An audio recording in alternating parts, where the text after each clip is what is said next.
Out of the way One Piece live action, out of the way Yu Yu Hakusho live action, out of the way Parasyte the Maxim movie live action, and definitely out of the way Death Note live action. Make way for Parasyte the Grey, the live action Korean spin off of the critically acclaimed manga Parasyte the Maxim.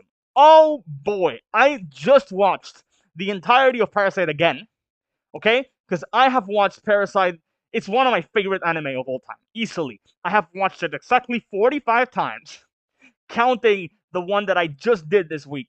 I haven't even been able to post a video on the video that I wanted to post on Parasyte the Maxim because I had to watch Parasyte the Grey, which just came out. And now I need to show you my thoughts because this is quite possibly the best adaptation, live action adaptation of any anime in any capacity. And this isn't even like this is completely original.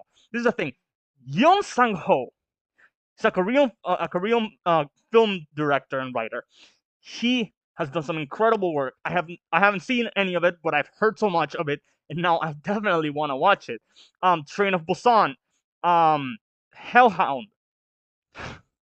Man, I really enjoyed Parasyte the Grey. It has some of the best some of the best CGI that I have seen. Um, the creature, like the parasites. I'm sorry if you haven't seen the trailers. Heck, don't even see the trailer. Go watch the. It's on Netflix. Go watch it right now. Everyone has Netflix. Go watch it right now. There's no way that you can miss Parasyte the Grey because legitimately, I don't think I have liked CGI that much. And I don't know how much they spent on this, but and I'm definitely gonna get into some spoiler territory later on. But like, man, they don't they don't shy away from using because this is the thing. A lot of the movies and series that utilize CGI, they try to use it as least as possible. Um, with experimental stuff like this because this is experimental. You definitely do not get to see that much CGI. This has CGI moment again and again and again. It's 43 minutes, 6 episodes, and it's action, drama. Oh boy, bro, the composition of the fights, um, the fact that it's like Shinichi's original story, but also not, because it takes on, and I'm gonna get into a little bit of spoiler. No, it's not spoiler. Okay, because this is the thing. Um, the character is half possessed by a parasite, just like Migi and Shinichi were. But the thing is, it's on her head, so it's just obviously it's not just like, but it is probably inspired by um Ueda-san, I think it was his name, or Uda-san, I don't remember. The guy that had like the mouth that was a parasite in the original Parasyte the Maxim. Um, and just man, that they played on some really cool stuff. Um, for example, the whole dream thing that Shinichi had, like these unexplained dreams with Migi. That was something that was interacted here with very well.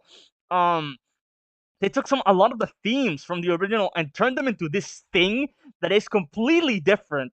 Um, even the outlook, that I didn't even think there could be other outlooks to the way that some of these things are planned. And I don't want to say too much because I don't want to ruin the experience. But like the villains here, they are normal parasites. There's no Gotos here. They're just regular parasites, and they do some amazing things that I am honestly, I think at least like the main bad guy is stronger than Goto.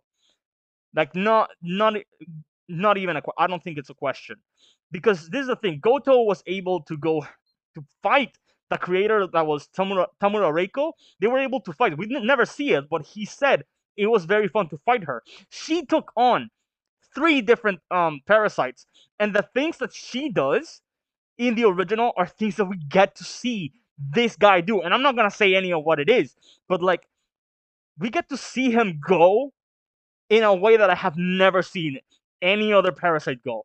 Like the villain here, bro, it's easily one of my favorite villains that I have seen in me, and I just think it's so cool. He was legitimately so cool, and he had such a nice approach to being a parasite that I think it's so nice.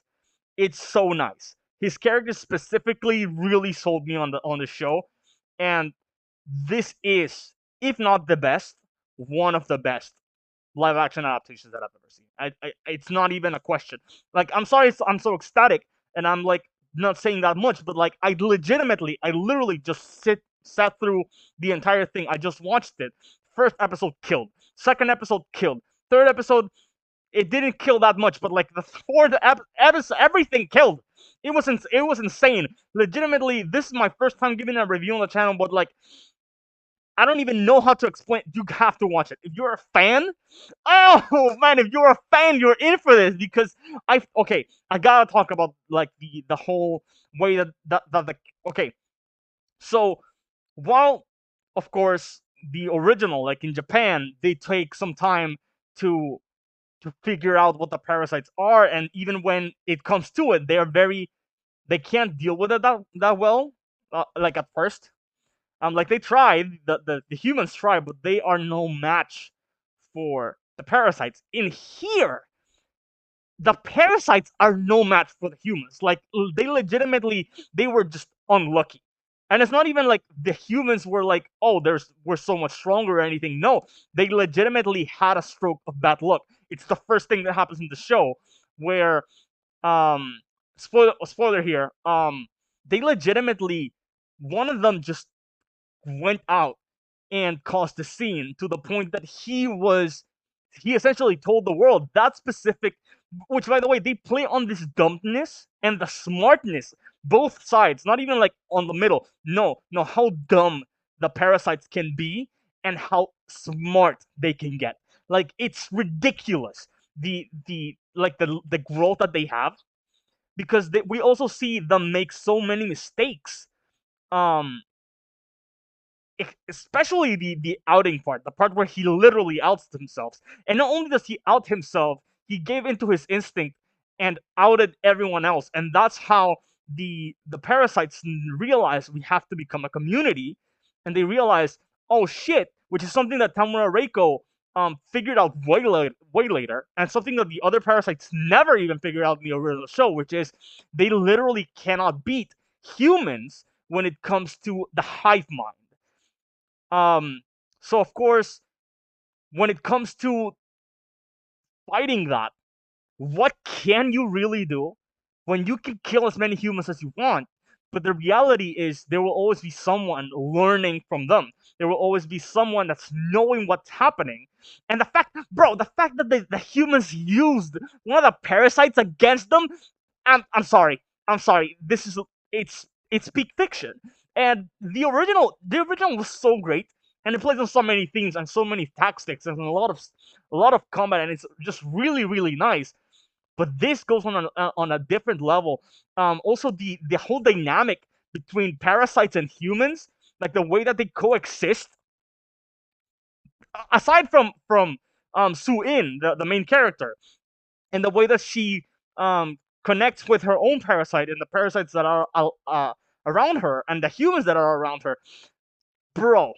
I'm sorry, but I won't say it's better than the original, because I don't know. I think I'm just in the hype of it right now. But legitimately, this was such a nice experience, and especially when we're in a world, um, not I don't say the real world, but like the world of live actions being terrible, that this is such a breath of fresh air in a way that I've never even thought could be possible. And also expanding on a world that I have been meaning to see be expanded for over 12 years. I've been sitting on. I want to see what happens with Shinichi later. I want to see what's happening in the rest of the world. And the fact that we get to see that here. Also, okay, and Netflix even broke another thing, because I don't think there is a way. Like I'm sure there is a way, but I'm sure and I hope that they do not make a season 2 unless it's like another main character and it's somewhere else. If they can keep playing, oh my god, if they can keep playing on like how the world is doing, because I don't want to see the story be touched. Legitimately, the Sue In story is done. And I think even Chinichi's could continue. But this one, I think it's done, and I think we shouldn't touch it anymore. This one was quite perfect. And I don't think Netflix doing what they usually do, which is grabbing a good thing and then giving it more seasons and milking that cow as much as they can. Don't do that, man. Please, do not ruin a good thing that you've made. Please, Netflix, I'm wearing red for you right now. Okay, I'm wearing red for you. Do not ruin the thing that I have really, really, really enjoyed. Okay, thank you so much for watching, and I will see you on the flip side. Take care, everyone. Please go watch Parasyte the Grey. Please, please, please, I beg you, you will not regret it. Peace out.